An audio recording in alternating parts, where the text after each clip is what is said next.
So tell me about the process of taking a person's bone marrow, which is, I guess, rich in stem cells, Right. and injecting it back into them.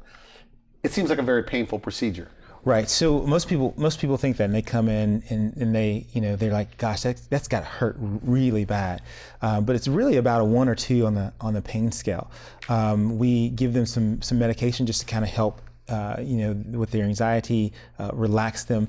We then numb that area up where we're going to take that bone marrow from.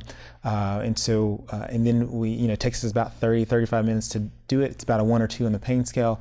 Are they just IV sedation?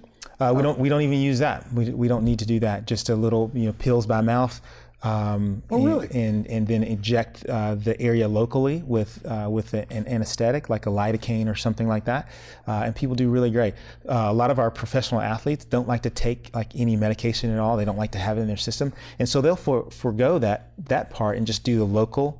So you just numb the area, and they, once again, a 1 or 2 on the pain scale. They do really well. So is this the biggest fear they have?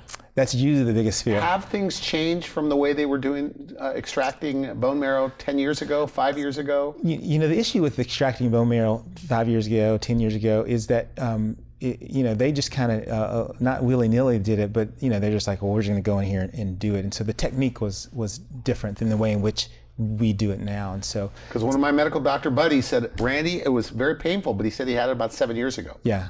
So no, things are definitely different. Yep. Definitely. And it's fairly routine? Is that okay to label it routine? For me, it is. Yeah, we do it often.